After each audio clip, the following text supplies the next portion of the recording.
गोपीजनवल्लभ गिरिवरधारी यशोदानन्दन व्रज जनरञ्जन यशोदानन्दन व्रज जनरञ्जन यशोदानन्दन व्रज जनरञ्जन यशोदानन्दन व्रज जनरञ्जन यशोदानन्दन व्रज जनरञ्जन यशोदानन्दन व्रज जनरञ्जन यामुनतीरवनचारि यामुनतीरवनचारि यामुनतीरवनचारि यामुनतीरवनचारि जय राधा माधव कुञ्ज बिहारी जय राधा माधव कुञ्ज बिहारी जय राधा माधव कुञ्ज बिहारी जय राधा माधव कुञ्ज बिहारी जय ओम विष्णुपाद परमहंस परिव्राजकाचार्य अष्टोत्तर शत श्री श्रीमद अभय चरणारविंद भक्ति वेदांत स्वामी श्रील प्रभुपाद की जय। श्री चैतन्य चरितामृत की जय। जय।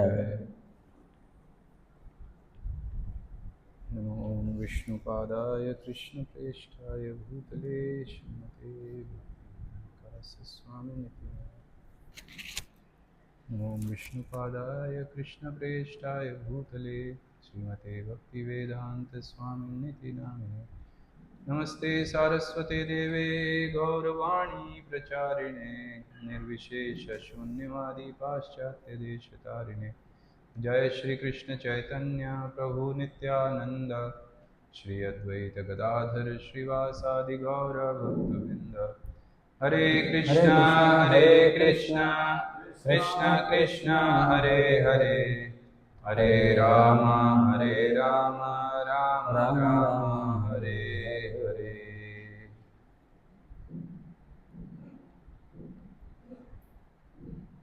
Hare Krishna. Hare Krishna. So yesterday we had an introductory session about the importance of following etiquettes in a Vaishnava's devotional life. మన యొక్క అంటే ఈ వైష్ణవుల యొక్క భక్తియుత జీవితంలో సదాచారాన్ని పాటించడం గురించిన ప్రాముఖ్యత గురించిన పరిచయం నిన్న చెప్పడం జరిగింది.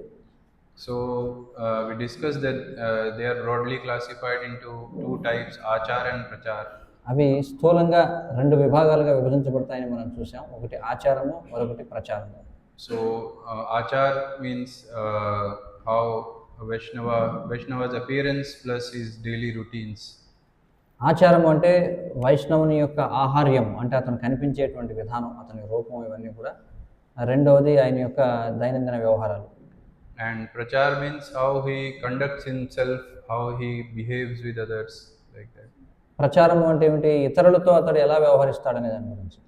So yesterday we discussed that. We will discuss the second part, that is how devotees should conduct themselves among other devotees and what should be their behavior. నిన్నటి రోజున మనం చెప్పుకున్నాం, మనం ఈ రెండింటిలో రెండవ విభాగమైనటువంటి ప్రచారం అనే దాని గురించి చర్చిద్దామని. అంటే భక్తులు ఇతర భక్తుల యొక్క సమక్షంలో ఏ విధంగా వ్యవహరించాలి అనే దాని గురించి. So this is a very important factor to consider, because we see that there is no question of devotional life without devotees. కాబట్టి ఇది మనం పరిగణించాల్సినటువంటి చాలా ముఖ్యమైన అంశం. ఎందుకంటే భక్తులు లేకపోతే అసలు భక్తియుత జీవితం అనేది ఉండదు. So we are not Mayavadis. We need the association of devotees. We have to sit with them, we have to dance with them, we have to eat with them, we have to laugh with them. We need association. మనం మాయావదులేమి కాదనమాట, ఏదో ఏకాంతంలో ఒంటరిగా ఉండడానికి. మనం భక్తులతో కలిసి కూర్చోవాలి, భక్తులతో కలిసి జపించాలి, భక్తులతో కలిసి తినాలి, భక్తులతో కలిసి నృత్యం చేయాలి, అన్ని భక్తులతోనే కలిసి చేయాలి మనం. So there is no use of Krishna bhakti without bhaktas. కాబట్టి భక్తులు లేకుండా కృష్ణ భక్తి యొక్క ఉపయోగం ఏమీ లేదు. So the devotees, they are the most important asset of a community.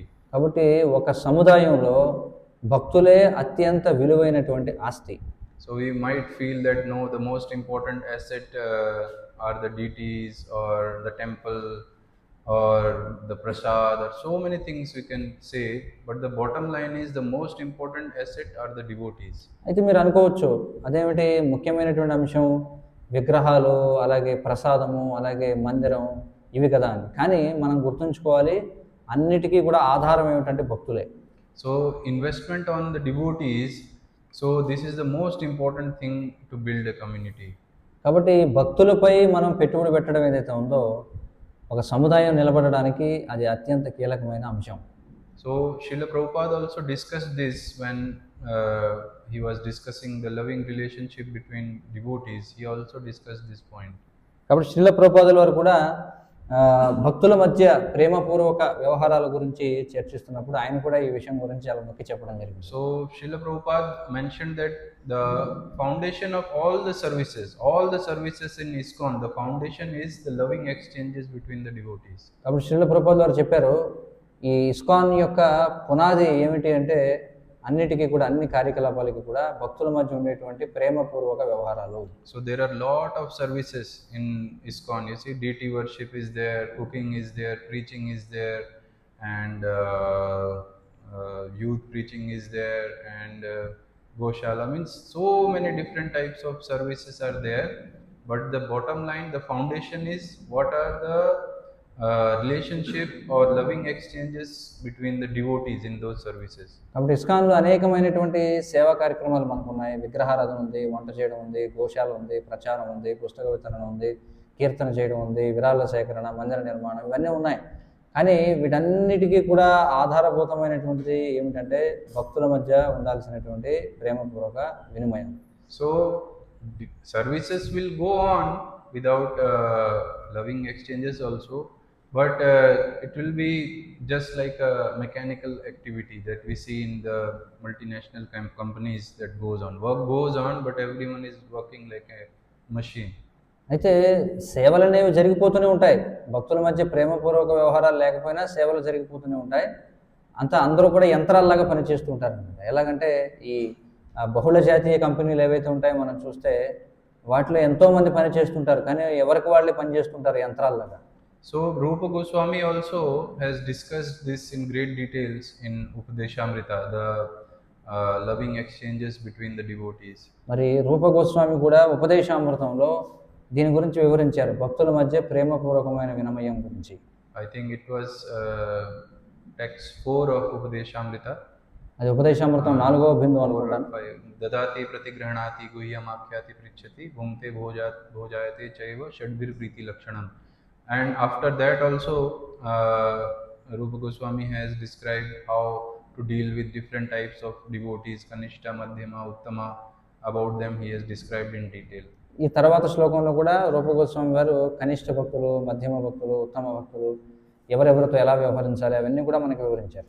So this devotee care and relationship between the devotees, this is not a new topic. కాబట్టి ఇదేమి కొత్త అంశం ఏమీ కాదు భక్తుల సంరక్షణ అనేటువంటిది. But sometimes it is the most misunderstood topic in a devotee community. అయితే భక్తుల సముదాయంలో చాలాసార్లు ఇది తప్పుగా అర్థం చేసుకోబడేటువంటి ఒక అంశం. So one faction is there, or one side of the devotees, one party is there who emphasize on this too much regarding devotee care, relationship, and this and the humility and compassion, and their whole focus is on these things only. అయితే ఈ భక్తుల సంరక్షణ అనేటువంటి వ్యవహారానికి వచ్చేసరికి 2 భిన్న వర్గాల వాళ్ళు ఉన్నారు. ఒక వర్గం వాళ్ళు చాలా ఎక్కువగా దీని గురించే దృష్టి పెడతారు. అంటే ఎప్పుడు కూడా వినయంగా, వినమ్రతతో ఉండాలి, జాలి, దయ, కరుణ, హృదయం ఉండాలి, లేకపోతే ఎప్పుడు కూడా భక్తులను చాలా సంరక్షణతో చూసుకోవాలి, చాలా జాగ్రత్తగా చూసుకోవాలి, ఎక్కువ ఇందులోనే ఉంటారనమాట వాళ్ళు. So we see that due to overindulgence in these topics, so they develop a kind of artificial humility in their behavior, and their talks are full of love and compassion. So they develop these type of things which has nothing to do with Krishna consciousness. అయితే వాళ్ళు మరీ ఎక్కువగా దీనిపై దృష్టి పెట్టడం వల్ల, దయా జాలి ఇవన్నీ గురించి మాట్లాడడం వల్ల వాళ్ళు బాగా ఎక్కువగా ఏమిటంటే ఈ సంక్షేమ కార్యక్రమంలో వెళ్ళిపోవడం, లేకపోతే వాళ్ళు ఏమిటంటే అధికమైనటువంటి అంటే ఒక కృత్రిమమైనటువంటి వినయాన్ని ప్రదర్శించడం, ఈ విధంగా చేస్తుంటారు. కానీ వాస్తవానికి ఇది మరీ ఎక్కువైపోయింది అనుకోండి, ఇది భక్తిత జీవితానికి ఏ విధమైన సంబంధం ఉండదన్నమాట. So they talk about love and compassion and all that, and their activities is not backed by the philosophy. వాళ్ళు ఎక్కువగా ప్రేమ ఆప్యాయతల గురించి మాట్లాడుతుంటారు, కానీ వాళ్ళు ప్రేమ ఆప్యాయతల గురించి ఎక్కువగా మాట్లాడుతూ వాళ్ళు చేసే కార్యకలాపాలు ఏవైతే ఉంటాయో వాటికి శాస్త్రాధారం ఉండదు. That's why we see that they get overindulged in feeding the poor and samaj seva, social service, and in the name of compassion they become even compassionate to those people who blaspheme Krishna. అయితే వీళ్ళు ఈ ప్రేమ ఆప్యాయత అనేటువంటి దానితో వాళ్ళు ఎంత స్థాయికి వెళ్ళిపోతారంటే పేదలకి అన్నం పెట్టడం, లేకపోతే పిల్లలకి అన్నం పెట్టడం, ఇలాంటి వాటిలోకి వెళ్ళిపోయి చివరికి ఎలాంటి వాళ్ళ పట్ల వీళ్ళు దయ చూపిస్తారంటే కృష్ణుడిని దూషించే వాళ్ళ పట్ల కూడా వీళ్ళు జాలి దయ చూపిస్తూ ఉంటారు. So this is one group. ఇది ఒక వర్గం. And the another extreme is the devotees, group of devotees who completely avoid talking on the topics of devotee relationships or care altogether. అయితే దీనికి భిన్నమైన మరొక వర్గం వాళ్ళు ఎవరంటే వాళ్ళు అసలు పూర్తిగా భక్తుల మధ్య సంబంధాల గురించి లేకపోతే ప్రేమ ఆప్యాయతల గురించి అసలు మాట్లాడటమే మానేస్తారు. So their main focus is on services, seva, and following the rules and regulations, understanding the philosophy very nicely. వాళ్ళ దృష్టి దేనిపై ఎక్కువగా ఉంటుంది అంటే తత్వాన్ని చక్కగా అర్థం చేసుకోవడం, లేకపోతే సేవలని చాలా ఖచ్చితంగా చేస్తూ ఉండడం, పూర్తిగా సేవా స్ఫూర్తిని కలిగి ఉండడం, ఈ విధమైన కోణంలో వాళ్ళు ఉంటారు. And sometimes they criticize those devotees who overindulge in talking about love, compassion, humility, etc. కాబట్టి కొన్నిసార్లు ఈ రెండో వర్గం వాళ్ళు ఏ వర్గం వారైతే ప్రేమ ఆప్యాయత అనురాగం వీటి గురించి మాట్లాడుతుంటారో వారిని విమర్శిస్తూ ఉంటారు. But we have observed that in the course of time they themselves become so hard-hearted, so stone-hearted, they become devoid of any real compassion and humility altogether. కానీ ఈ ప్రక్రియలో వాళ్ళు ఎంతగా పాషాణ హృదయాలు అయిపోతారంటే ఒక్కోసారి ఆ విధంగా మాట్లాడే వాళ్ళే పూర్తిగా పాషాణ హృదయాలు అయిపోయి వాళ్ళ హృదయంలో ఏ విధమైనటువంటి జాలి దయ కృప అనురాగం అనేవి లేకుండా పోతాయి. So their full emphasis is on services and philosophy and all these things, and we see that they just become devoid of any kind of sentiment and real compassion for any other devotee. కాబట్టి వాళ్ళు ఎంతగా సేవలో మునిగిపోయి ఉంటారంటే వాళ్ళు ఇతర భక్తుల పట్ల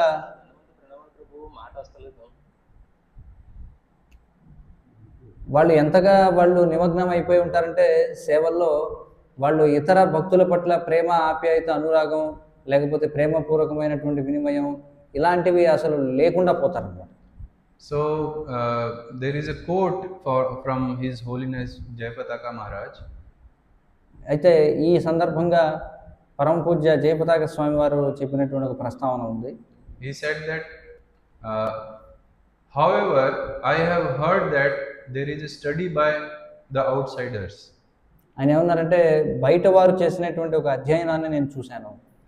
ISKCON has the best philosophy, but when they talk about taking care of devotees, ISKCON is way down the list. వాళ్ళు ఏమన్నారంటే ఇస్కాన్ దగ్గర అత్యంత శ్రేష్టమైనటువంటి తత్వం ఉంది, కానీ భక్తుల సంరక్షణ విషయానికి వచ్చేసరికి వాళ్ళు ఎక్కడో కింద ఉన్నారు అని చెప్పన్నారు. So we have to understand that what Krishna expects from us. కాబట్టి మనం అర్థం చేసుకోవాలి కృష్ణుడు మన నుంచి ఏం ఆశిస్తున్నాడు. So what type of devotees Krishna likes? మరి కృష్ణుడు ఏ విధమైనటువంటి భక్తులంటే ఇష్టపడతాడు. So in that 12th chapter, I think, in a series, Krishna says, "No, yo mad bhakta sacha me priya." So many shlokas he says. So in one of the shlokas, he says that adveshta sarva bhutanam maitriya karuna evacha.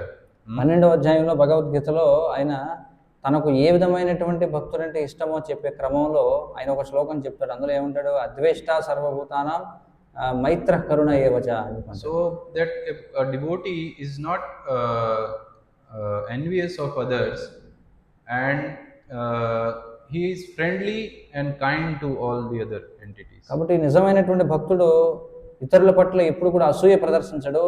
భక్తులందరి పట్ల కూడా అతడు జాలి హృదయంతో, దయా హృదయంతో ఉంటాడు. So that సద్భావన కలిగి ఉంటాడు.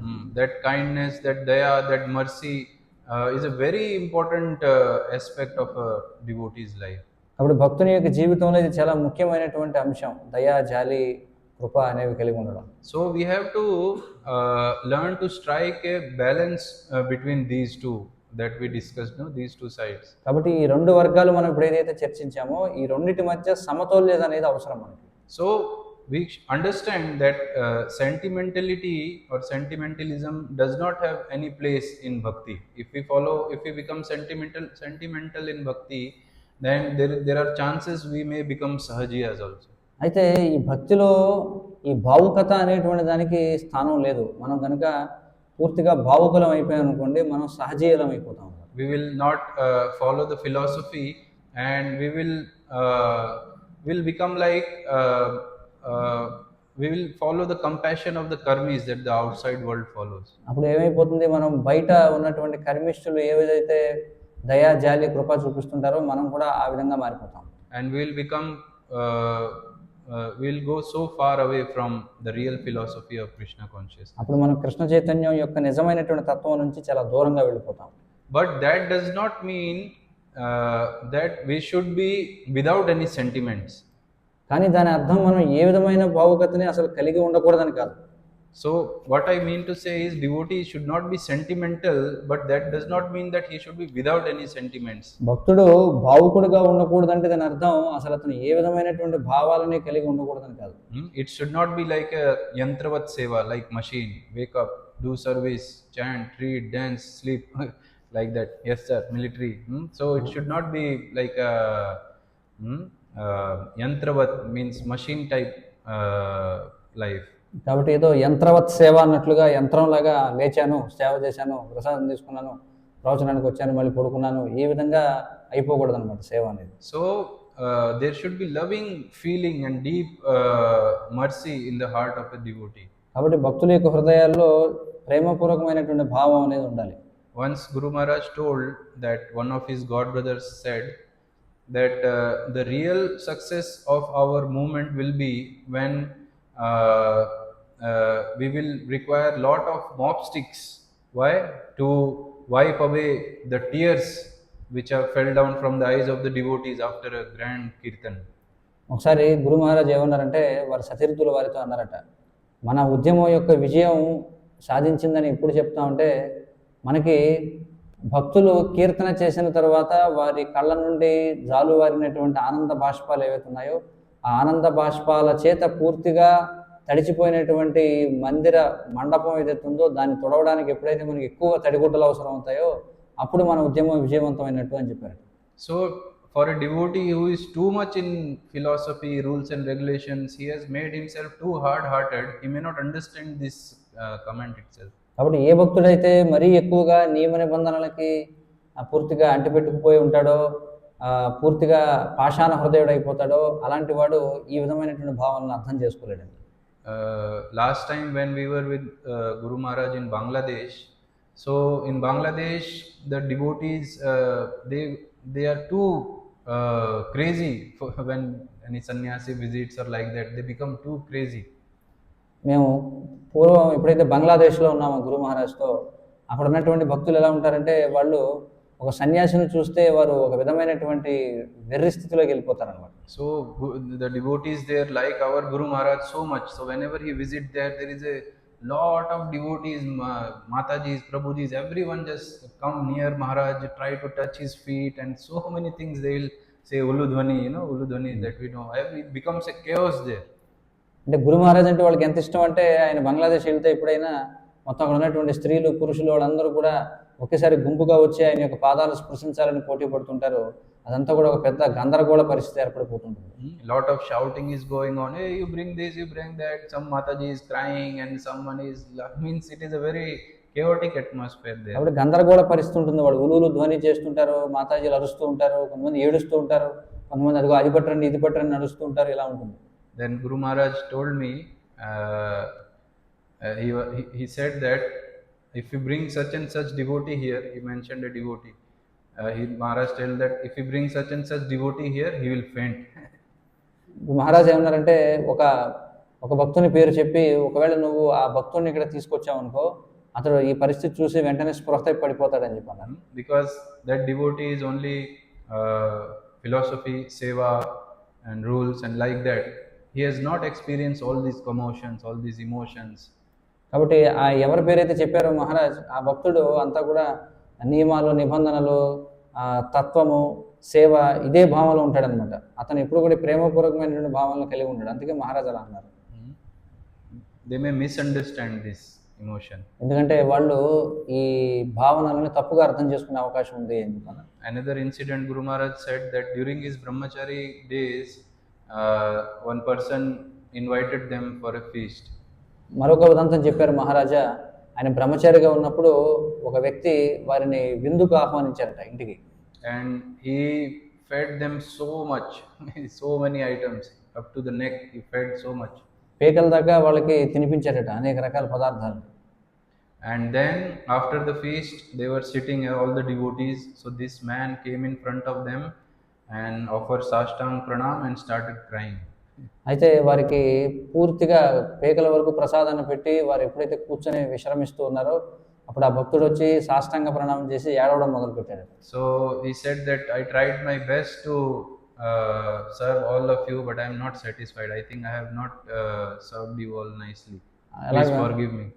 సాష్టాంగ ప్రణామం చేసి ఏడుస్తూ ఏమన్నాడంటే, నేను నాకు వీలైనంత శ్రేష్టంగా మీకు సేవ చేయడానికి ప్రయత్నించాను, కానీ నేను ఇంకా పూర్తిగా మిమ్మల్ని సంతృప్తి పరచలేకపోయాను అనుకుంటున్నాను, కాబట్టి దయచేసి నన్ను క్షమించండి అని అడిగాడు. So for a hard-hearted devotee philosopher, all this will sound very rubbish and bogus. కాబట్టి ఎవరైతే రాయి లాంటి హృదయం కలిగినటువంటి భక్తుడికి ఈ విషయాలన్నీ కూడా ఎంత బోటకంగా అనిపించవచ్చు అన్నమాట. So I don't know when they might feel that the whole entire Chaitanya Charitamrita and Chaitanya Bhagavat is bogus because it is full of incidences like this only. కానీ మనం చూస్తే చైతన్య చరితామృతం చైతన్య భాగవతంలో అన్ని కూడా ఇలాంటి ఉదంతాలే చెప్పబడ్డాయి. మరి వాళ్ళు వాటిని చదివి చైతన్య చరితామృతం చైతన్య భాగవతం ఇదంతా బోటకం అనుకుంటారేమో.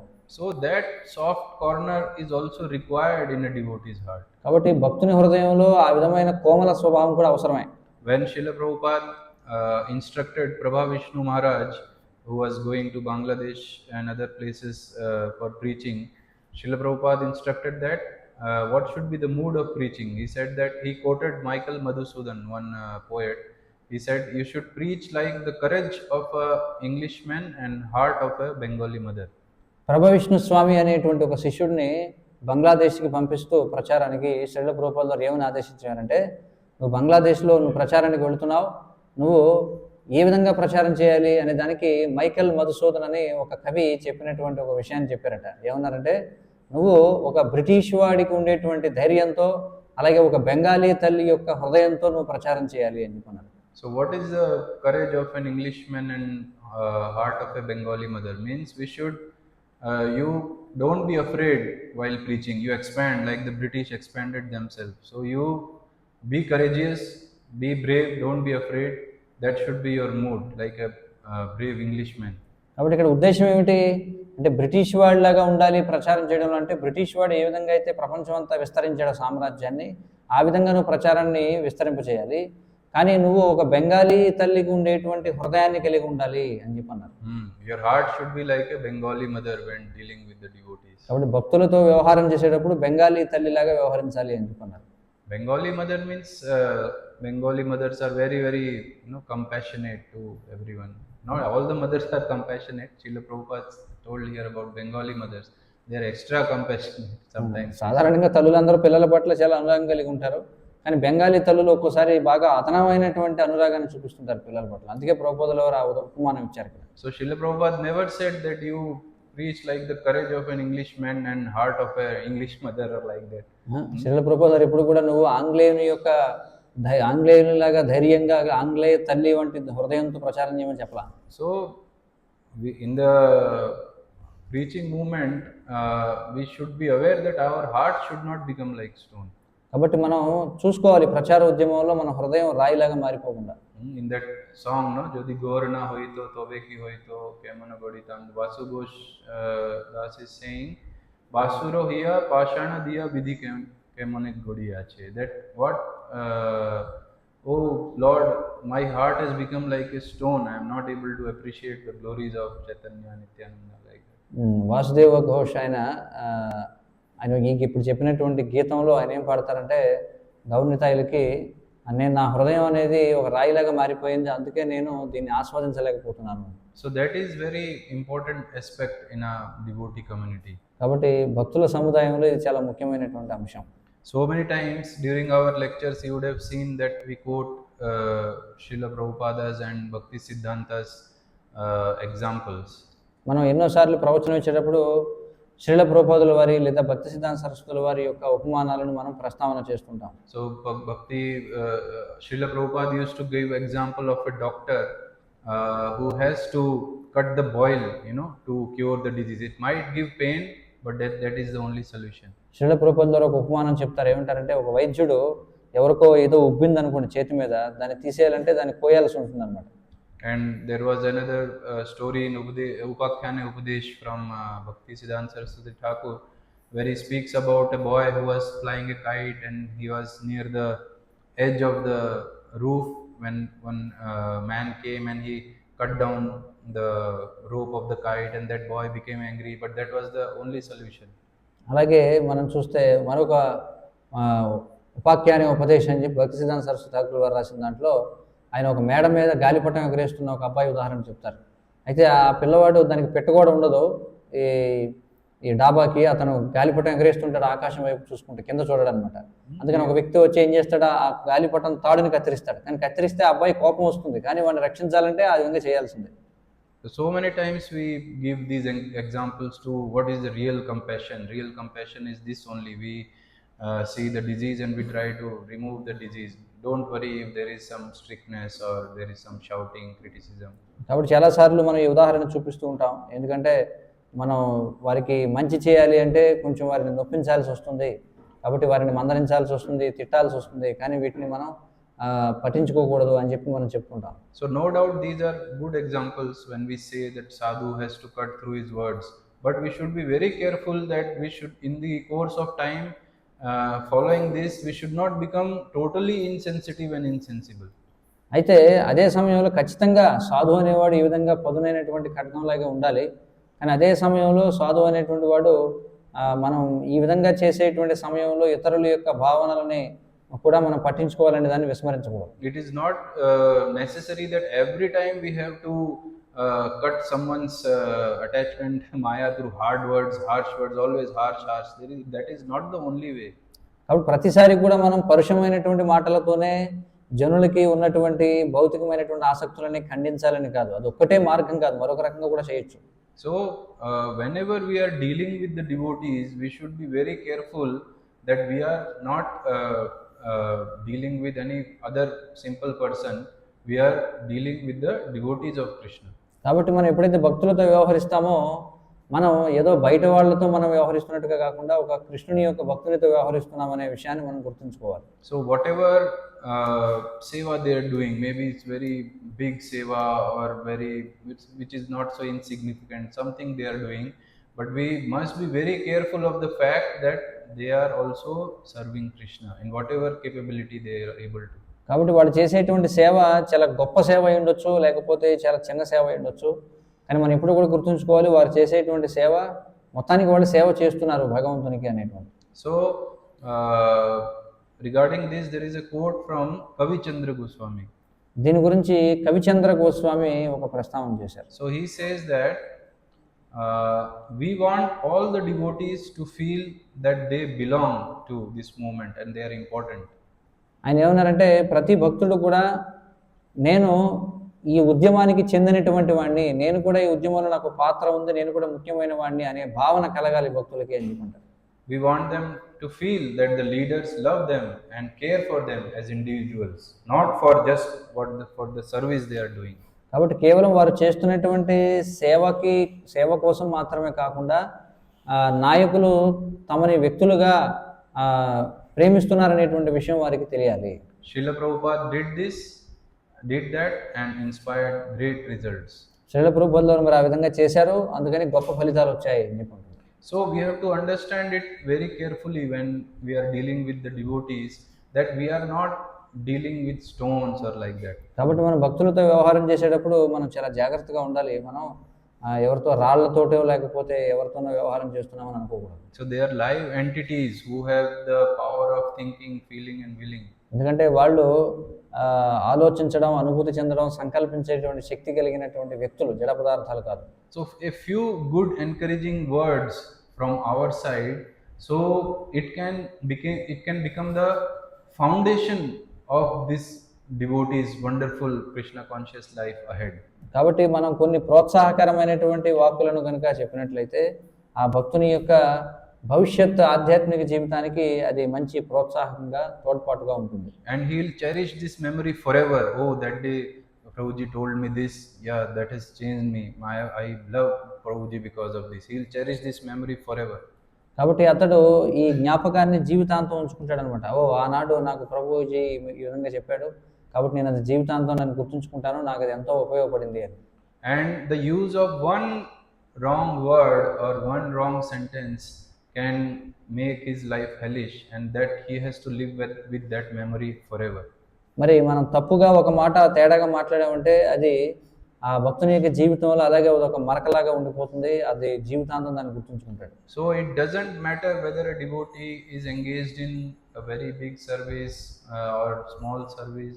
Service means which is not so insignificant. Any simple thing he has done, it is very important that we should try to appreciate that service rather than criticizing them. వారు చేసేది చాలా గొప్ప సేవ అయి ఉండొచ్చు, లేదా చాలా చిన్న సేవ అయి ఉండొచ్చు, కానీ ఏదైనా సరే పెద్దదైనా చిన్నదైనా సేవే కాబట్టి వారు చేసేటువంటి సేవని మనం హర్షించాలి. This we have seen in the example of the monkeys and the squirrel when they were building the bridge for Lord Shri Ram. When the monkeys they laughed at the squirrel. ఇది మనం రామాయణ వృత్తాంతంలో మనం చూసాం. ఈ కోతులు అలాగే ఒక ఉడత విషయంలో, ఈ కోతులు అంటే ఈ వానరులు ఎవరైతే ఉన్నారో ఈ వానరులు వాళ్ళు చేస్తున్నటువంటి సేవకు గాను వాళ్ళు ఎంతో గర్వంగా ఉన్నారు. అయితే ఈ ఉడతను చూసి వాళ్ళు హేళన చేశారు. అప్పుడు ఏం జరిగిందో మనకు తెలుసు కదా. So the Lord admonished the vanaras saying that don't be too proud of your services. This squirrel is also trying the best of its capability to serve me. There is no difference between the intentions that you are serving me and this squirrel me. So don't say these words to the squirrel. It's not good. కాబట్టి రామచంద్ర స్వామి ఏమన్నాడంటే ఆయన వానరులతో అన్నాడు, మీరు ఉడతను చూసి హేళన చేయకండి, ఎందుకంటే ఈ ఉడత కూడా అది కూడా సేవ చేస్తుంది. అయితే అది సేవ చేసేటువంటి సేవ మీరు చేసేటువంటి సేవ లాంటిది అయి ఉండకపోవచ్చు, కానీ అది సేవ చేసేటువంటి భావం ఏదైతే ఉందో అది మీరు ఏ విధమైనటువంటి భావంతో పెద్ద సేవ చేస్తున్నారో అదే భావంతో ఈ ఉడత కూడా చిన్న సేవ చేస్తుంది అని చెప్పన్నాడు. So in all these discussions we have noticed that the words that come out of our mouth, they are very important. కాబట్టి వీటన్నిటి నుంచి మనం చూస్తే మన నోట్లోంచి వచ్చేటువంటి మాటలు చాలా ముఖ్యమైనటువంటివి. So our expressions, our emotions towards someone, they come out in the form of words. కాబట్టి మన యొక్క వ్యక్తీకరణలు, మన యొక్క భావనలు, ఆలోచనలు ఏవైతే ఉన్నాయో అవి మాటల రూపంలో బయటకు వస్తాయి. So hence therefore the sensibility and sensitivity in our speech is a very important aspect of a devotee's life. కాబట్టి భక్తుని యొక్క జీవితంలో మనం మాట్లాడేటువంటి మాటల యొక్క అది ఏ విధంగా మనం మాట్లాడుతున్నాం అనేది చాలా చాలా ముఖ్యం. So we said that we will speak about the prachar aspect of the etiquette. So here is the first discussion comes that how a devotee should speak with others. కాబట్టి ఈ ప్రచారం అనేటువంటి అంశంలో మొట్టమొదటిది ఈ సదాచారంలో ప్రచారం అనేటువంటి భాగంలో మనం చర్చిస్తున్నాం కదా. అందులో వచ్చే మొదటి అంశం ఏమిటంటే మనం ఏ విధంగా మాట్లాడాలి అని. So one of the very important aspect of devotional life is speech, our talking with others. So it is very important that in a devotional community among the devotees, how we are presenting ourselves through our speech. కాబట్టి మన యొక్క భక్తియుత జీవితంలో భక్తుల సమూహంలో మనం ఏ విధంగా మాట్లాడుతున్నాం అనేది చాలా చాలా ముఖ్యమైనటువంటి అంశం. There is a English proverb that a word spoken is an arrow let fly. That means that once the word has been said, means once it has came out from our mouth, it cannot be taken back. Just like when an arrow is shot from a bow, it cannot be taken back. కాబట్టి ఆంగ్లంలో ఒక సామెత ఉంది, ఏమన్నారంటే మనం మాట్లాడిన మాట విడిచిన బాణం వంటిది. ఏ విధంగా అయితే మనం ధనస్సు నుంచి వేసినటువంటి బాణాన్ని మళ్ళీ వెనక్కి తీసుకోలేము, అలాగే మన నోటి నుంచి మనం వదిలినటువంటి మాటను వెనక్కి తీసుకోలేము. That's why whatever we speak, whenever we speak, it is very very important to analyze what we are speaking. Even the Upadeshamrita starts with Vacho Vegam. కాబట్టి అందుచేత మనం మాట్లాడేటువంటి మాట చాలా జాగ్రత్తగా మాట్లాడాలి, చాలా విశ్లేషణాత్మకంగా మనం చాలా జాగ్రత్తగా ఆలోచించుకుని మాట్లాడాలి. అందుకే ఉపదేశామృతం కూడా మొదలవుతుంది దేనితో అంటే వాచో వేగంతో. Because it is the most important thing in a devotee community, that how we are presenting ourselves through our speech, that will depend, that will result that how the opposite party, the other devotee is responding. కాబట్టి భక్తుల యొక్క సమాజంలో మనం మాట్లాడేటువంటి మాట ఏ విధంగా మాట్లాడుతున్నదో చాలా ముఖ్యం. ఎందుకంటే దానిని బట్టే అవతల ఉన్నటువంటి భక్తులు ఏ విధంగా ప్రతిస్పందిస్తారనేది ఆధారపడి ఉంటుంది. So the sensitivity of speech is very important, because before uttering a word to a devotee, we have to be very careful of his mood, his feelings, etc. కాబట్టి మనం ఎప్పుడైతే అవతల వారితో మాట్లాడతామో మనం అవతల వారి యొక్క భావం, అవతల వారి యొక్క ఉద్దేశం, వీటిని కూడా మనం చాలా జాగ్రత్తగా మనం దృష్టిలో పెట్టుకోవాలి. So considering all these things in mind, then we should utter words from our mouth, so that after the conversation the devotee we should not feel morose and dejected. కాబట్టి మనం ఏ విధంగా మాట్లాడాలంటే మనం మాట్లాడిన తర్వాత అవతల ఉన్నటువంటి భక్తుడు అతడు ఏదో నిరాశ నిస్పృహలకు గురైనట్టుగా అనిపించకూడదు. So regarding this, Krishna says in Bhagavad Gita 17:15. ఈ సందర్భంగా భగవద్గీత 17వ అధ్యాయం 15వ శ్లోకంలో కృష్ణుడు ఈ విధంగా చెప్తున్నాడు. అనుద్వేగకరం వాక్యం సత్యం ప్రియహితం చయత్ స్వాధ్యాయాభ్యాసనం చైవ వాన్మయం తప ఉచ్యతే. Krishna says austerity of speech consists in speaking words that are truthful. అయితే ఇక్కడ కృష్ణుడు చెప్తున్నాడు వాక్కుకు సంబంధించిన తపస్సు ఏమిటంటే మొట్టమొదటిది సత్యమైనటువంటి వాటిని మాట్లాడడం. ఫస్ట్ వన్ ఇస్ సత్యం, ట్రూత్ఫుల్. The next pleasing. రెండవది మనోహరంగా ఉండాలి. థర్డ్ బెనిఫిషియల్, ప్రయోగకరంగా ఉండాలి. And next and not agitating to others, అలాగే ఇతరులకు ఉద్రేకాన్ని కలిగించే విధంగా ఉండకూడదు. And next, and also in regularly reciting Vedic literature. అలాగే క్రమం తప్పకుండా వైదిక శాస్త్రాలని పారాయణం చేయడం. So what are the things Krishna is speaking here? He is saying that our speech should not be agitating to others. కాబట్టి ఇందులో కృష్ణుడు చెప్పే మొదటి విషయం ఏంటి? మనం మాట్లాడేటువంటి మాట అనుద్వేగకరంగా ఉండాలి, ఉద్రేకాన్ని కలిగించకూడదు. It should be truthful. రెండవది అది సత్యమై ఉండాలి. Third, it should be spoken as a well wisher, means we should, whatever we are speaking, it should do some good for that person. మూడవది మనం మాట్లాడేది అవతల వ్యక్తికి మంచిని చేయాలి. And fourth one is regularly reciting the Vedic literature, means always we should, whatever we speak, there should be a swadhyaya, means a Vedic basis. అలాగే నాలుగవది ఏమిటంటే మనం ఏదైతే మాట్లాడుతున్నామో అది వైదిక ప్రమాణం కలిగినదై ఉండాలి. అంటే క్రమం తప్పకుండా వైదిక పారాయణం చేస్తున్నట్టు కూడా ఇందులో అర్థం ఉంది. So in the purport, Srila Prabhupada is saying one should not speak in such a way as to agitate the mind of others. మరి శ్రీల ప్రభుపాదుల వారి భాష్యంలో ఏం రాస్తున్నారంటే వ్యక్తి అవతల వారి యొక్క మనసుని ఆందోళన పరిచేలా మాట్లాడకూడదు అని చెప్పుకుంటున్నారు. Of course, when a teacher speaks, he can speak the truth for the instruction of his students. అయితే ఎప్పుడైతే ఒక అధ్యాపకుడు మాట్లాడతాడో అతడు విద్యార్థుల యొక్క లాభం కోసం మాట్లాడవచ్చు సత్యాన్ని. But such a teacher should not speak to those who are not his students if he will agitate their minds. కానీ ఆ విధమైనటువంటి అధ్యాపకుడు తాను మాట్లాడేటువంటిది తన శిష్యులకి కాకపోతే, తన విద్యార్థులు కాకపోతే, అలాంటప్పుడు వారి యొక్క మనసుని ఉద్వేగపరిచే విధంగా మాట్లాడకూడదు అని చెప్పాను. This is penance as far as talking is concerned. కాబట్టి ఇది మాట వరకు వచ్చినట్లయితే అది తపస్సుతో చెప్పబడింది. Besides that, one should not talk nonsense. ఇక అది మాత్రమే కాకుండా అర్థం లేని మాటలు మాట్లాడకూడదు. So this is what Krishna is instructing us. What is the austerity of speech? How our speech should be.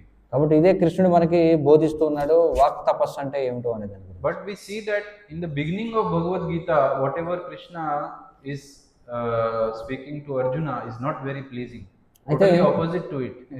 మరి భగవద్గీతలో మనం చూస్తే కృష్ణుడు ఇక్కడ ఏదైతే చెప్తున్నాడో దానికి పూర్తి వ్యతిరేకంగా మాట్లాడాడు అర్జునుడితో. Now Krishna is saying that it should not agitate. In the 17th chapter he is saying that it should not agitate others. But in the second chapter, whatever he spoke to Krishna, Arjuna was to agitate his mind. మరి 17వ అధ్యాయంలో కృష్ణుడేమో అవతల వారి యొక్క మనసుని ఉద్రేకపరచకూడదు అంటున్నాడు. కానీ ఇక్కడ 2వ అధ్యాయంలో చూస్తే ఏదైతే కృష్ణుడు మాట్లాడాడో అదంతా కూడా అర్జునుడిని ఉద్రేకపరిచే విధంగానే ఉంది. Krishna says that klaibyam masmagamah partha naitattvai upapadyate. Oh Arjuna, you are talking like a eunuch, like an important person. అక్కడే ఉన్నాడు, అర్జున నువ్వు ఒక కొజ్జావాళ్ళగా, నువ్వు ఎందుకు నపుంసకుల్లా మాట్లాడుతున్నావు అని చెప్పాను. Just imagine calling a kshatriya a napumsaka. మీరు ఊహించుకోండి, ఒక క్షత్రియుడిని నపుంసకుడు అంటే ఎలా ఉంటుందో. For the kshatriyas, the insult is greater than death, and what greater insult can be a kshatriya that calling him a napumsaka? Important. మరి క్షత్రియునికి అపకీర్తి అనేది మరణం కంటే దారుణంగా చెప్పబడింది. మరి అలాంటి ఒక గొప్ప క్షత్రియుడిని నపుంసకుడని పిలవడం అనేది ఎంత బాధాకరం చూడండి. So like this, Krishna chastised Arjuna in the beginning. So his speech was certainly agitating. మరి ఆరంభంలో కృష్ణుడు అర్జునుడితో ఈ విధంగా మాట్లాడాడు కాబట్టి ఖచ్చితంగా ఆయన యొక్క వాక్కు ఉద్రేకపరంగానే ఉంది. And it was true also whatever he was speaking. మరి ఆయన చెప్పింది నిజం కూడా. But what authorized him to say these strong words to Arjuna? మరి అర్జునుడికి ఈ విధమైనటువంటి మాటలు చెప్పడానికి కృష్ణుడికి ఉన్న అధికారం ఏమిటి? This we have to understand very we have to understand it very nicely. Why? Because of the third aspect, that is priyahitam, that is for which will do good for Arjuna. అయితే దీన్ని మనం ఎలా అర్థం చేసుకోవాలి? 3వ విషయాన్ని దృష్టిలో పెట్టుకుని అర్థం చేసుకోవాలి. ఏమిటది? ప్రియహితం అంటే అర్జునుడి యొక్క బాగోగుని కోరి ఆ విధంగా తిట్టాడు కృష్ణుడు. And this is the result that at the end Arjuna became ready and he was thanking Krishna for that. మరి అందుకనే అంతిమంగా అర్జునుడు మరి ఆ విధంగా కృష్ణుడు తిట్టబట్టే అతడు సంసిద్ధమయ్యాడు యుద్ధం చేయడానికి. So this is the real reason why Krishna spoke like that to Arjuna for his hita, because he wanted Arjuna to do good thing for himself. కాబట్టి ఎందుకు కృష్ణుడు అర్జునుడితో ఆ విధంగా మాట్లాడాడంటే అతని యొక్క హితమును కోరి. So one who is our well-wisher, he is authorized to agitate our mind. కాబట్టి ఎవరైతే మన యొక్క శ్రేయోభిలాషి అయిన వాడు ఉంటాడో అతడు మన యొక్క మనసుని ఉద్రేకపరచవచ్చు. Like our mother, father, sometimes they used to chastise us, no, hey, go away, just go away. So it's not that really we leave them and go away. మన తల్లి తండ్రి లాగా వాళ్ళు ఒక్కసారి అవతల పో అని చెప్పి అంటారు. అంటే దాని అర్థం నిజంగా వెళ్ళిపోమని కాదు అక్కడి నుంచి. Sometimes teachers used to beat us, chastise us. I don't think anyone will hate their teachers for beating. మరి కొన్నిసార్లు అధ్యాపకులు కూడా పిల్లల్ని తిడుతుంటారు, కొడుతుంటారు, మందలిస్తుంటారు. కానీ ఏ విద్యార్థులు కూడా ఉపాధ్యాయులు ఆ విధంగా మందలించినందుకు బాధపడతారని నేను అనుకోవడం లేదు. Or sometimes guru used to chastise us. So it's not that we will leave the guru because of that. He wants our hita. That's why he is doing. మరి గురువు కూడా శిష్యుల్ని మందలిస్తూ ఉంటాడు. కానీ అలా మందలించాడని చెప్పి శిష్యుడు గురువుని విడిచిపెట్టి వెళ్ళిపోడు. ఎందుకంటే శిష్యుడికి తెలుసు గురువు ఆ విధంగా చేసింది నా యొక్క శ్రేయస్సు కోసమే. So sensitive words, when we speak about speaking sensitively, it's not that fold your hands and lower your face and head and you speak like that, very polite. Not that. We should be sensitive enough that whatever we are speaking should do some good for that person whom we are speaking. కాబట్టి ఇక్కడ చాలా జాగ్రత్తగా ఆలోచించి మాట్లాడడం దాని అర్థం ఇలాగ భుజాల కింద కొంచేసి దండం పెట్టి ఇలా ఈ విధంగా నమ్రతతో మాట్లాడడం అని కాదు. కానీ ఇక్కడ చెప్పే విషయం ఏంటంటే మనం మాట్లాడేది అవతల వాడికి ఉపయోగపడాలి, వాడిని సంస్కరించాలి.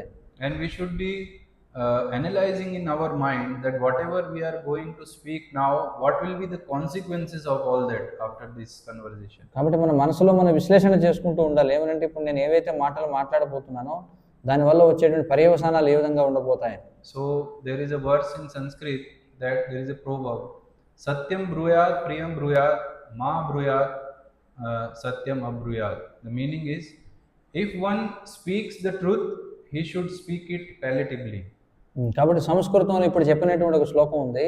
అదేం చెప్తుంది? నువ్వు సత్యం మాట్లాడాల్సి వస్తే అది దానిని నువ్వు రుచికరంగా మాట్లాడాలి అని. One should not speak unpalatable truth. అయితే రుచికరంగా ఉండనటువంటి సత్యాన్ని మాట్లాడకూడదని చెప్పారు. So this is good, but nice proverb, but this is not in the case of preaching. When we preach, ఇది మంచిదే, మంచి సామెత ఇది, కానీ ఇది ప్రచారం చేసేటప్పుడు వర్తించదు. so whole Shastra, you see Bhagavatam, it is full of agitating words and shlokas. మరి శాస్త్రం అంతా మనం చూస్తే, భగవద్గీతలో భాగవతంలో చూస్తే అన్ని ఉద్రేకపరిచేటువంటి వాక్యాలు ఉన్నాయండి. It speaks about camels, asses and dogs, hogs and so many things it is speaking. మరి శాస్త్రంలో మనం చూస్తే ఒంటెల గురించి, గాడిదల గురించి, కుక్కల గురించి, పందుల గురించి మాట్లాడుతుంటుంది శాస్త్రం. So we speak that unpalatable truth as it is to the people for that upliftment. కాబట్టి జనుల యొక్క ఉద్ధరణ కోసం మనం రుచికరంగా లేనటువంటి సత్యాన్ని కూడా మనం మాట్లాడతాం. But that is not the case when we are speaking with devotees. We start calling them a dog, a hog, camel, ass and like that. Straightforwardly in their mouth and like that. We have to be very, very careful with devotees what we are speaking to them. కానీ మనం భక్తులతో మాట్లాడినప్పుడు ఆ విధంగా నువ్వు గాడిదవి, కుక్కవి, లేకపోతే ఒంటివి, గాడిదవి అనే విధంగా కాకుండా మనం వారితో చాలా జాగ్రత్తగా మాట్లాడాలని చెప్పి. We have to analyze very scrutinizingly that what we are going to convey, what is the best possible way to conduct that message. కాబట్టి ఆ సందేశాన్ని అవతల వారికి ఇవ్వడంలో శ్రేయస్కరమైనటువంటి విధానం ఏమిటో ఉన్న దాంట్లో అది మనం ఆలోచించాలి. Even if it is something negative about that person, then we should ensure that how after this conversation, rather than feeling dejected, he will feel motivated. Yes, I have to do next time very nicely. కాబట్టి మనం వారికి చెప్పినప్పుడు అతడు నిరుత్సాహపరిచే విధంగా కాకుండా మళ్ళీ ఈసారి అతడు సంస్కరింపబడి మళ్ళీ ఆ పనిని చక్కగా చేసే విధంగా మనం మాట్లాడాలి. Or if there is no need to say that, then we should not be so there should not be urge in our mind to just go and say that. We should remain silent also, even if it is truth.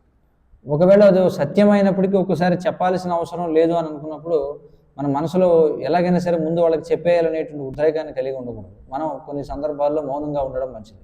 So, but in the name of straightforwardness and truthful speaking, if we constantly bombard the devotees, then what will be the result is one day they will be fried and we will lose some very good devotees from our community and association. కానీ మనం ఒకవేళ మనం మాట్లాడేది సత్యమైనప్పటికీ కూడా మనం నిర్మోహమాటంగా ముఖం మీద గుద్దినట్టుగా కనుక చెప్పేస్తున్నట్లయితే కొన్ని సందర్భాల్లో మన విలువైనటువంటి భక్తుల్ని కోల్పోయేటువంటి అవకాశం ఉంటుంది మన సముదాయం.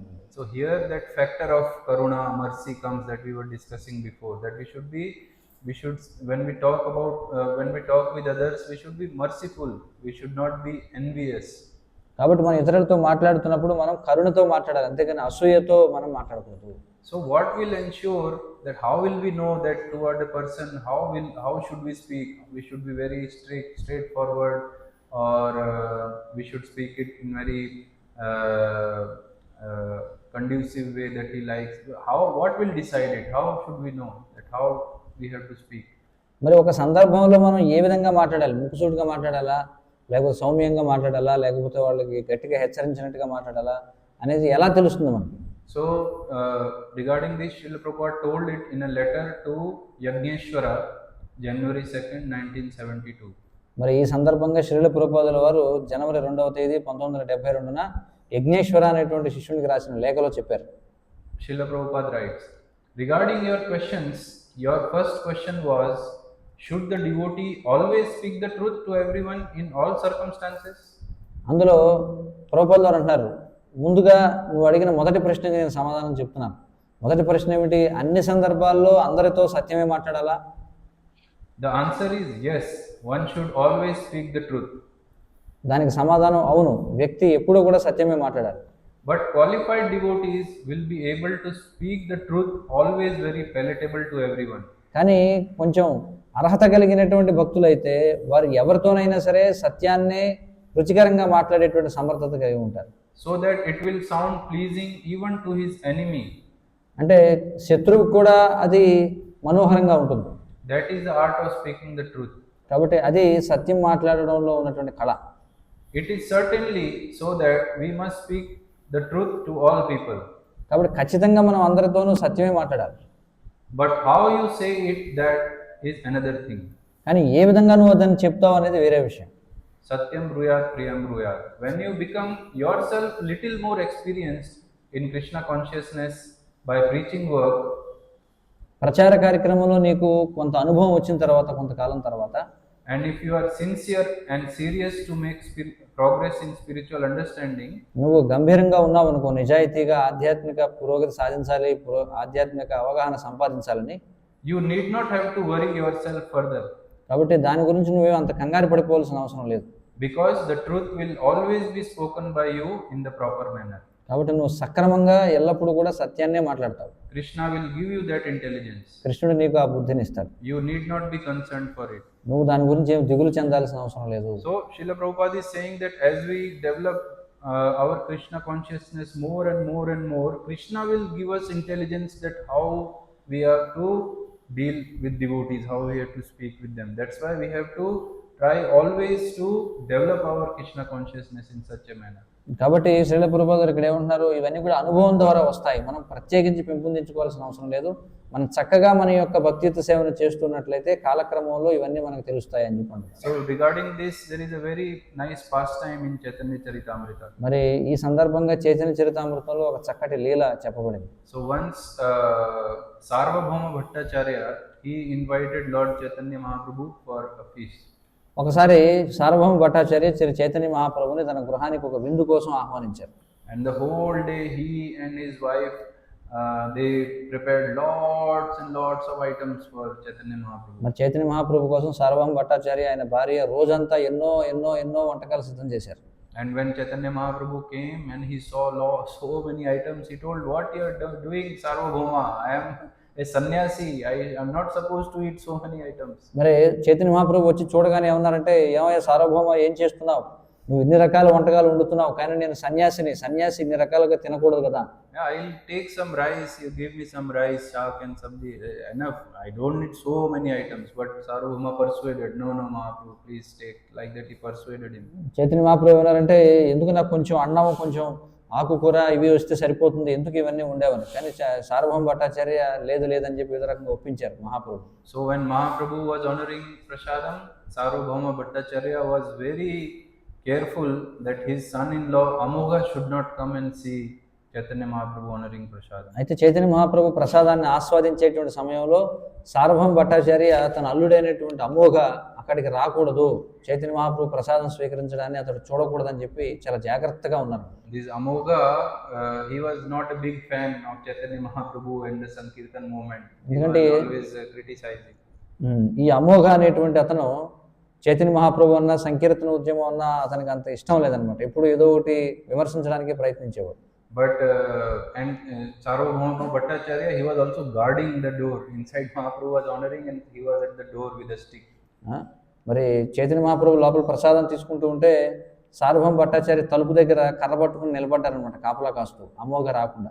But in between he was, I think, serving Mahaprabhu or some lapse happened and Amogha came and saw Mahaprabhu honoring prasadam. అయితే ఈ లోపు ఏమైంది, మొత్తానికి ఆయన తలుపు దగ్గర ఉన్నప్పటికీ మధ్య మధ్యలో వడ్డించాల్సి రావడం వల్ల, అటు ఇటు వెళ్ళడం వల్ల ఈ లోపు అమోఘ వచ్చి చైతన్య మహాప్రభు ప్రసాదం తీసుకోవడం చూశాడు.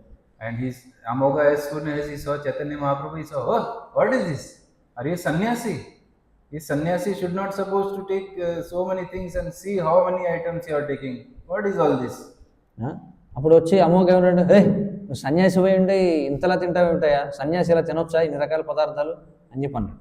And after saying this, Sarvabhauma Bhattacharya became so embarrassed and so angry that he ran behind Amogha to beat him.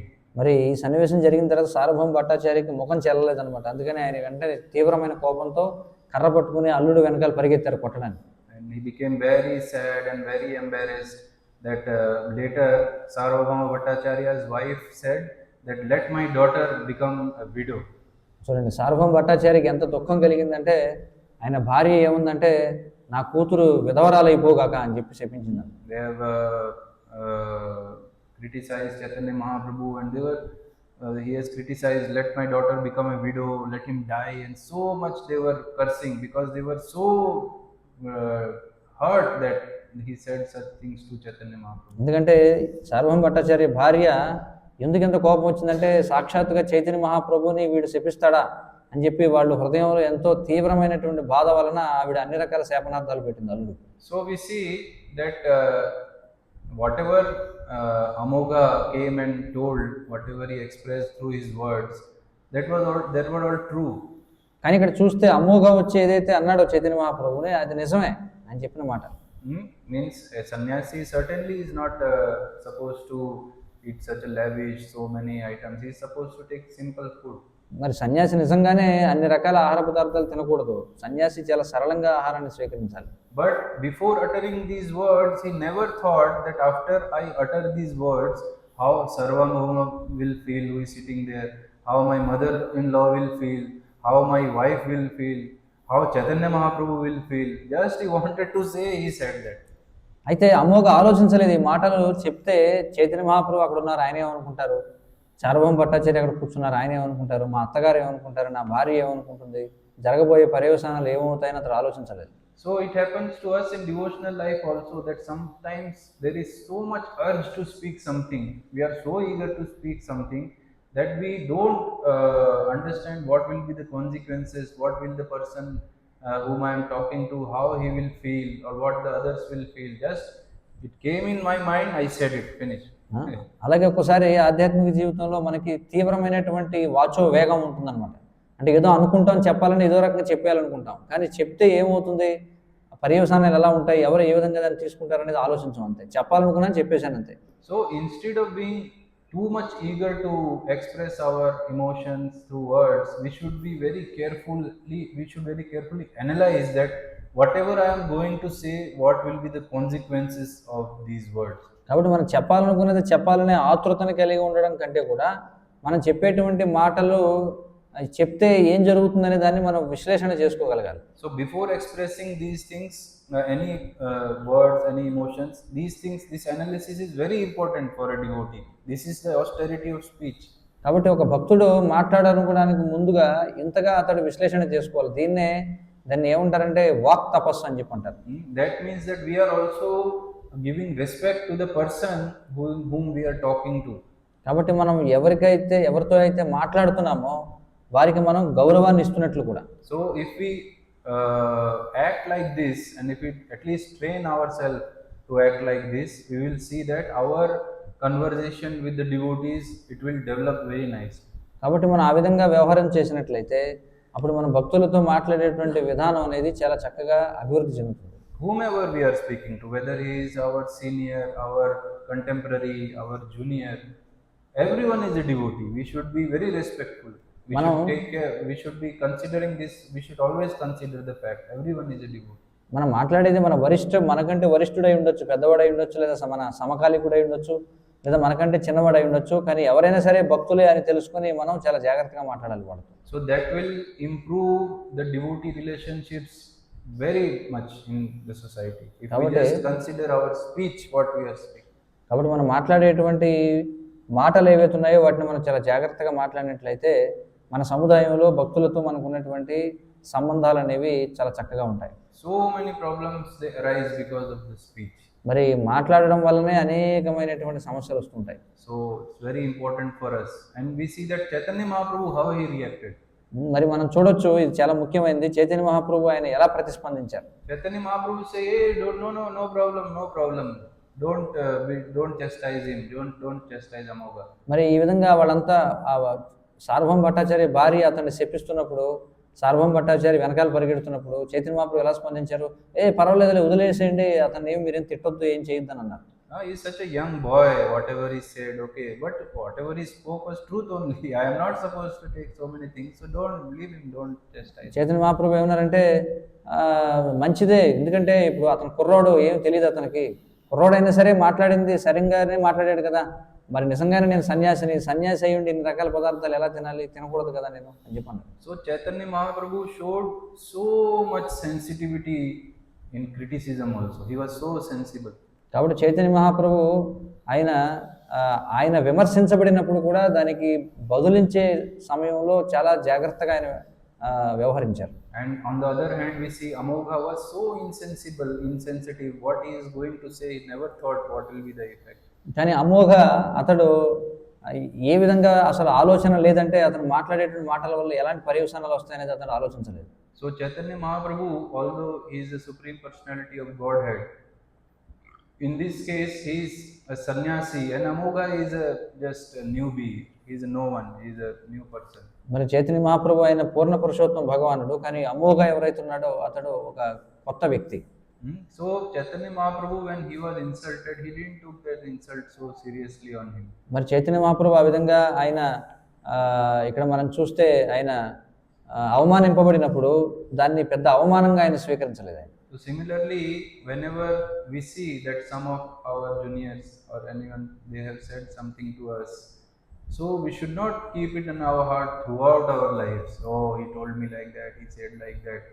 As a senior member, we should just forget and forgive them. అయితే మనం ఎప్పుడైనా మనకంటే చిన్నవాళ్ళు మనల్ని విమర్శించారనుకోండి, దాన్ని మనం జీవితాంతం మన హృదయంలో పెట్టుకోకూడదు. సరేలే, వాడు ఏదో మనకంటే చిన్నవాడు ఏదో చెప్పాడులే అని చెప్పి దాన్ని మనం క్షమించాలి అతను. This is how we should learn how to deal with criticism, how Chaitanya Mahaprabhu showed with his own example. కాబట్టి చైతన్య మహాప్రభు ఏ విధంగా తన స్వీయ ఉదాహరణ ద్వారా ఈ విషయాన్ని తెలియజేశారో మనం చూడవచ్చు అనమాట. అంటే ఏ విధంగా విమర్శకి మనం స్పందించాలని దాని గురించి. And we should be very, very careful that whenever the mind is agitated, whenever we are angry, that time there will be urge to speak. మనం ఇప్పుడు కూడా గమనించాలి, ఎప్పుడైతే మనం ఉద్రేకంలో ఉంటామో, మనసు అలజడిగా ఉంటుందో, అప్పుడు మనం మాట్లాడాలనేటువంటి వేగాన్ని కలిగి ఉంటాం. But that is the best time to remain silent. కానీ మౌనంగా ఉండడానికి అదే శ్రేష్టమైన సమయం. Because at that time, whatever is coming out from our mouth is, we also don't know what is coming out of the mouth. That is the anger which is speaking. ఎందుకంటే ఆ సమయంలో మౌనంగా ఉండడమే శ్రేష్టం. ఎందుకంటే ఆ విధంగా ఉద్రేకంలో ఉన్నప్పుడు మన నోట్లోంచి ఏమొస్తుందో మనకే తెలియదు అనమాట. Whenever mind is agitated, that devotee told me something, you analyze on that, give yourself some time, analyze, and after that you discuss with someone, some senior person that will discuss on later days, discussing with others.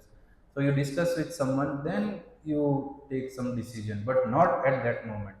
కాబట్టి ఆ సమయంలో మనకి ఉద్రేకం కలిగినప్పుడు ఎవరైనా ఏమైనా అన్నప్పుడు మనం వెంటనే స్పందించకుండా దాన్ని మనం సమాధానాన్ని దాటవేసి తర్వాత పెద్దలతో మనం దాని గురించి చర్చించి ఎలా స్పందించాలని తర్వాత మనం ఆలోచించాలి. So this will solve lots and lots of problems in our society among the devotees. కాబట్టి భక్తుల మధ్య వచ్చే అనేక రకాలైనటువంటి సమస్యల్ని ఈ విధమైన వ్యవహారం చాలా వరకు తగ్గించేస్తుంది. How we are speaking with others. I was fortunate enough to spend so much time in close association with Guru Maharaj, and I saw that how nicely he speaks with different types of devotees. మరి నా యొక్క భాగ్యవశాత్తు నేను చాలా సమయాన్ని గురు మహారాజ్తో గడపడం జరిగింది.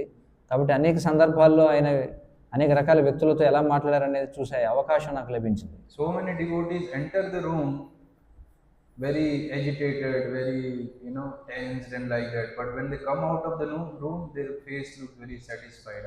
చాలా మంది మహారాజుల వారి గదిలోకి వచ్చినప్పుడు చాలా ఉద్రేకంగా ఆవేశంతో వస్తారు, కానీ వాళ్ళ గదిలోంచి బయటకు వెళ్ళేటప్పుడు చాలా ప్రశాంతంగా వెళ్తారు. So we must understand the fact that we all are in this society from different backgrounds and different types of societies. We have come here, we have come together to serve Krishna. కాబట్టి మనం అర్థం చేసుకోవాలి, మనం అందరం కూడా ఈ ఉద్యమంలోకి వివిధ రకాల నేపథ్యాల నుండి మనం వచ్చాం, అనేక రకాల పరిస్థితుల్లో మనం వచ్చాం, అందరూ కూడా కృష్ణుని సేవించాలని వచ్చారు. ఇది విషయాన్ని అర్థం చేసుకోవాలి. And everyone has different type of mindsets, and what is going through that person we might never know. మరి అందరికీ కూడా వివిధ రకాల మనస్తత్వాలు ఉంటాయి, వాళ్ళ మనసులో ఏం పరిగెడుతుందో మనకు తెలియదు.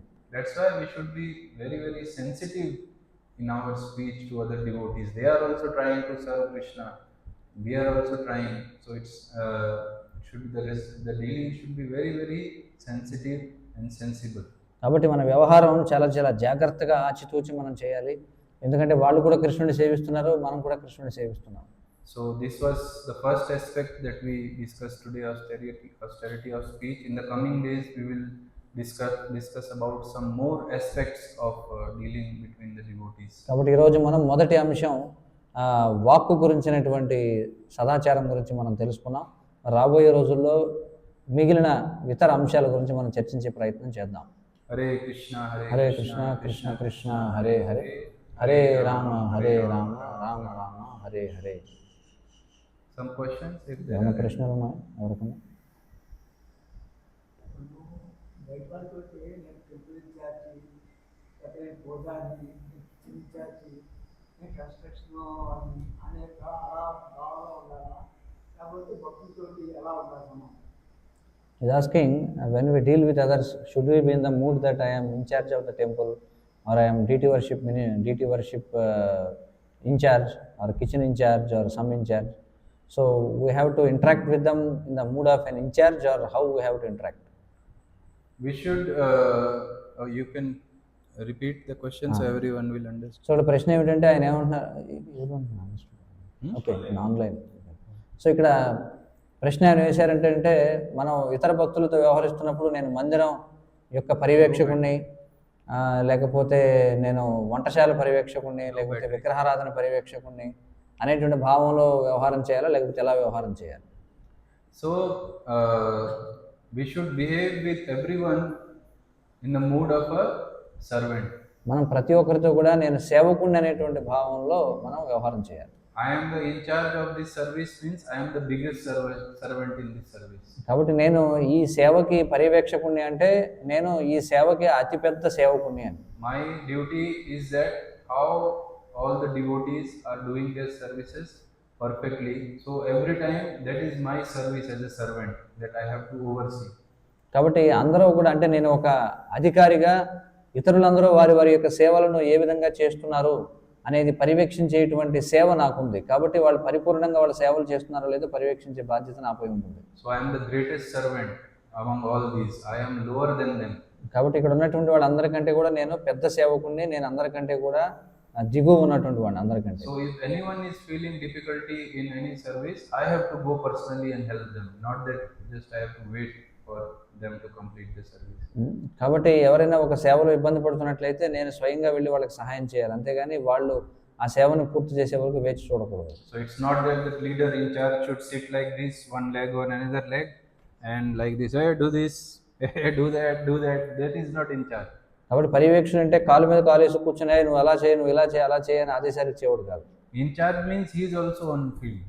మరి పర్యవేక్షకుడు అంటే ఇక్కడ అతడు కూడా ఒకడు సేవకుల్లో. And always ready to help whoever is feeling difficulty. కాబట్టి ఎవరెవరైతే కష్టాలు ఉన్నారో వారికి సహాయం చేయడానికి అతడు ఎప్పుడు కూడా సిద్ధంగా ఉంటాడు. So he is a good. These are the good symptoms of a in charge. కాబట్టి ఒక పర్యవేక్షకుడికి ఉండాల్సినటువంటి మంచి లక్షణాలు ఇవన్నీ కూడా. Okay. Any other questions? ఇంకేమైనా ప్రశ్నలు ఉన్నాయి ఎవరికైనా? ఆన్లైన్లో ఎవరికైనా ప్రశ్నలు ఉన్నాయి? ఎస్ మాతాజీ, what is your question?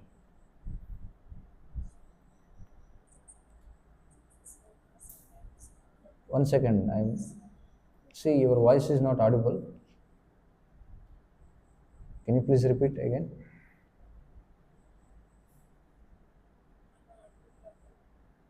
No, maybe better you can send a text message.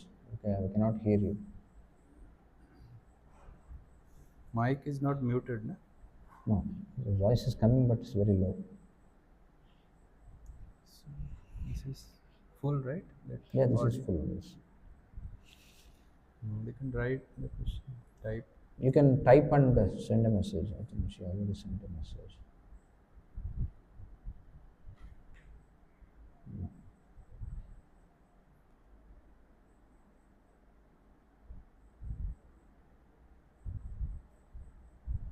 This is a question? No.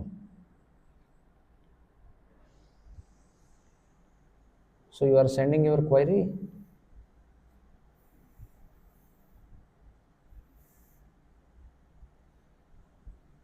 Sometimes devotees stop talking.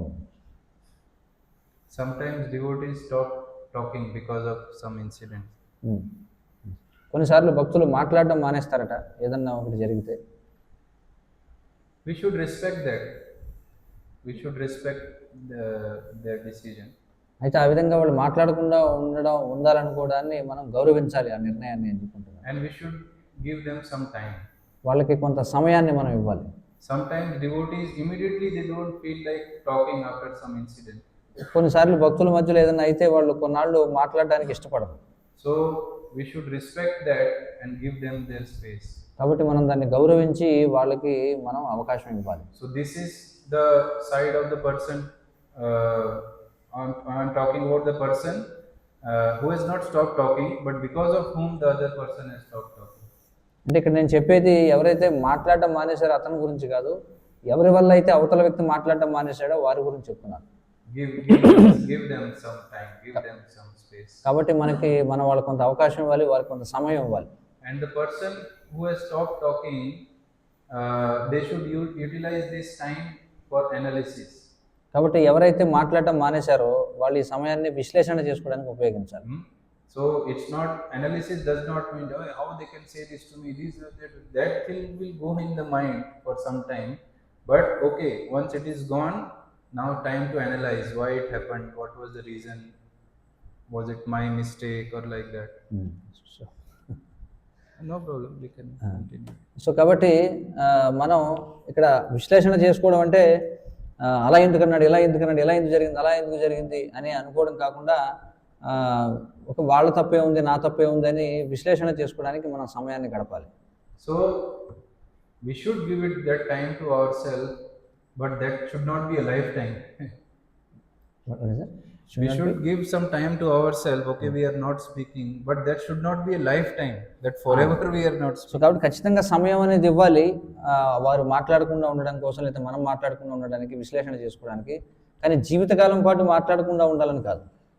I will give my example because it happened with me also. నేను నా ఉదాహరణ ఇస్తాను, ఎందుకంటే నా విషయంలోనే జరిగింది కాబట్టి. Once I was long time back newly joined servant of Guru Maharaj, and at that time my dear friend, my dear most elder god brother Gurudas Prabhu, he was the leader of a brahmachari ashram in Gujarat. కాబట్టి చాలా కాలం క్రితం జరిగినటువంటిది. నేను కొత్తగా ఎప్పుడైతే గురు మహారాజ్ యొక్క సేవకునిగా చేరినప్పుడు జరిగింది. అప్పట్లో గుజరాత్లో మేము ఉన్నటువంటి బ్రహ్మచారాశ్రమానికి గురుదాస్ ప్రభు నాయకుడిగా ఉండేవారు. So one time some altercation happened between us related to service of Guru Maharaj, and I became so agitated that I stopped talking to him. అయితే ఏమైందంటే గురు మహారాజ్ సేవకు సంబంధించి మా మధ్య ఒక విభేదం వచ్చి అది ఎంత తీవ్రంగా అయిందంటే నేను వారితో మాట్లాడడం మానేశాను. I became so agitated that I stopped taking prasad in their ashram. I was having that some aval, what they call flat rice, chipped rice. I purchased and dahi, curd, and I was mixing that and eating outside. ఎంతగా నేను ఉద్రేకానికి గురయ్యానంటే నేను వాళ్ళ ఆశ్రమంలో ప్రసాదం తీసుకోవడమే మానేసి బయట కొన్ని అటుకులు కొనుక్కొని పెరుగులో నానబెట్టుకొని తినడం మొదలుపెట్టాను. And I stopped sleeping inside the ashram. In my anger, I started sleeping outside the ashram. So కోపం వచ్చి outside somewhere. కోపం వచ్చి నేను అసలు ఆశ్రమంలోనే నిద్రపోవడం మానేశాను. ఆశ్రమం బయట ఎక్కడ కొడుకునేవాడిని. Not looking also. He's coming from the front like that. So ఆయన ఆ భక్తుడు వస్తుంటే నేను ఆ వైపు చూసేవాడిని కూడా, తల పక్కకి తిప్పేసుకునేవాడిని. Then it happened, 3-4 days. Then there was my another wonderful elderly senior god brother Ram Giridhari Prabhu. అయితే ఆ సమయంలో ఏమైందంటే మా మరొక వరిష్ట సతీర్థులు ఒకరు ఉన్నారు, రామ్ గిరిధారి ప్రభు. So he called me and he spoke with me. అయితే రామ్ గిరిధారి ప్రభు ఏం చేస్తే నన్ను పిలిచి నాతో మాట్లాడారు. This is the sign of a very nice devotee. He'll see the problems and try to solve. So he called me and spoke so many things. He spoke me, and one thing I remember, he told me that you will not become small if you go and ask forgiveness to him, even if it's your mistake. అయితే రామ్ గిరిధారి ప్రభు చూడండి, ఇది ఒక భక్తుని యొక్క లక్షణం అనమాట. ఆయన సమస్య ఏమిటో గుర్తించి దాన్ని అదేమిటో తెలుసుకుని దాన్ని పరిష్కరించడానికి ప్రయత్నం చేశారు. ఆయన నన్ను పిలిచి ఏమన్నారంటే, సరే ఒకవేళ తప్పు నీది కాకపోయినా సరే నువ్వు వెళ్ళి కనుక క్షమించమని అడిగితే నువ్వేమి తక్కువ అయిపోవు, నువ్వేం చిన్నవాడే అయిపోవు అని చెప్పన్నారు. So maybe on the 5th day or like that, although it was so hard, but I followed the advice of Ram Giridhari Prabhu. I went to Gurudas Prabhu and I fell at his feet asking forgiveness. అయితే నేను ఏం చేశాను, ఒక 5వ రోజు అనుకుంటాను, సన్నివేశం జరిగిన 5వ రోజుకి వెళ్ళి చాలా కష్టంతో, నాకు అంత నచ్చలేదు కానీ వెళ్ళి ఆయన చెప్పారు కాబట్టి వెళ్ళి ఆ గురుదాస్ ప్రభు దగ్గర నేను సాష్టాంగ ప్రణామం చేసి క్షమాపణ వేడుకున్నాను. And he laughed and embraced me. Right. Everything became normal. ఆయన కేవలం ఊరికే నవ్వి వదిలేసి నన్ను ఆలింగనం చేసుకున్నారు. అన్నీ మామూలుగానే సాదాసీదాగా అయిపోయాయి విషయాలు. Then next day we are doing Harinam together, Sankirtan and laughing. So in my heart was how it will be. But actually there is nothing. We think too much. నా హృదయంలో నేను అయ్యో అది అలా ఉంటుంది ఇలా ఉంటుంది ఇలా అని ఆలోచించాను. కానీ ఆయన ఏం పట్టించుకోలేదు. తర్వాత రోజు మళ్ళీ అందరం కలిసి సంకీర్తన చేసాం, సేవలు చేసాం, అంతే. కాబట్టి మనం చాలా ఎక్కువగా ఆలోచించేస్తూ ఉంటాం ఏదైనా జరిగినప్పుడు. And now we have very nice relationship. Whenever I go, he is now in Nandagram. He is Grahastha, he is farmer there. Very nice relationship. మరి ఇప్పుడు మాకు చాలా చక్కటి సంబంధం ఉంది. నేను నందగ్రామం వెళ్తుంటాను. నందగ్రామంలో ఆయన ఇప్పుడు వ్యవసాయం చేస్తున్నారు, గృహస్థునిగా ఉన్నారు. మా మధ్య మంచి సంబంధం ఉంది. So like this, if we are the suffering party and if we have stopped talking, and we should not go throughout life. కాబట్టి ఒకవేళ మనం నిజంగానే దెబ్బతిన్న పక్షం అయి ఉండి కూడా మనం జీవితాంతం మాట్లాడకుండా ఉండిపోకూడదు. Okay, few days you are not speaking, but then analyze and think what is the use of that, and then go and speak, and everything will become normal in no time. కాబట్టి మనం ఎంత గొప్ప సమస్య అయినా మనం వెళ్ళి మన విశ్లేషణ చేసి వారితో కూర్చొని మాట్లాడుకున్నట్లయితే ఎంత పెద్ద సమస్య అయినా సరే పరిష్కారం అయిపోతుంది. But the problem is both the parties think that first he should come and fall at my feet. I will not do. కానీ ఇక్కడ వచ్చిన సమస్య ఏమిటంటే ఇరుపక్షాల వాళ్ళు కూడా ముందు వాడు వచ్చిన క్షమాపణ చెప్పాలని అనుకుంటారు. అందుకోసమే ఇంకా ఇది సాగిపోతుంది అన్నమాట. Another party will say no, he should fall at my feet, and that's why that altercation continues so long. కానీ అవతల పక్షం వాళ్ళు ఏమనుకుంటారు, లేదు వాడు వచ్చినాక ముందు క్షమాపణ చెప్పాలి, నా కాళ్ళమే పడాలనుకుంటారు. కానీ అవతల పక్షం వాడు అనుకుంటాడు, లేదు వాడే వచ్చినాక ఇలా ఈ విధంగా చాలా కాలం పాటు వెళ్ళిపోతుంది అన్నమాట. One person, if they bend down, everything will finish. But the problem is our false ego doesn't allow us to bend down. కానీ వచ్చిన సమస్య ఏమిటంటే ఎవరో ఒకళ్ళు వంగితే సమస్య పరిష్కారం అయిపోతుంది. కానీ మన మిథ్యాహంకారం మనం వంగనివ్వదు అన్నమాట. So this is not good. Stop talking. Okay, for some time, okay, but then try to normalize. కాబట్టి మాట్లాడకుండా ఉండడం అనేది మంచి పద్ధతి కాదు. కొంతకాలం పాటు పర్వాలేదు, కానీ సుదీర్ఘకాలం కొనసాగకూడదు.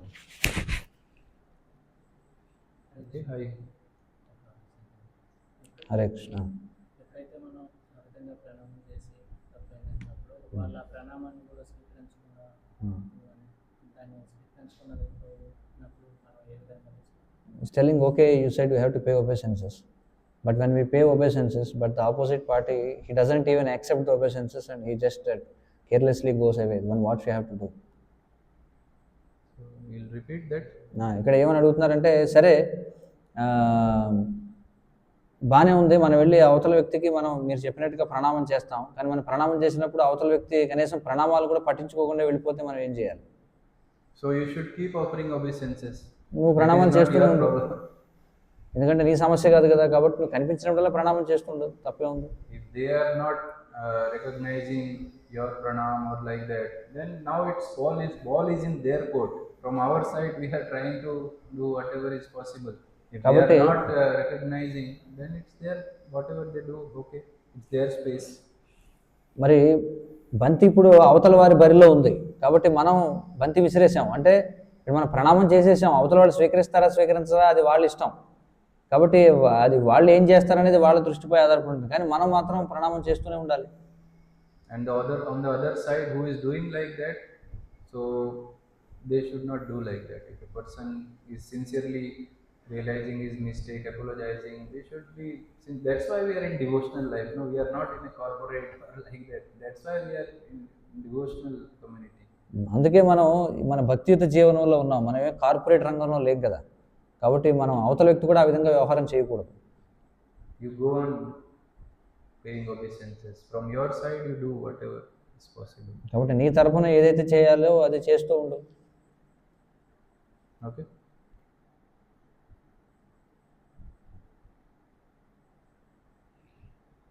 (9:30). So tomorrow we will continue with another topic. రేపు మరొక అంశాన్ని మనం చర్చిద్దాం. हरे कृष्णा. हरे चैतन्य चरितामृत की जय. श्रील प्रभुपाद की जय.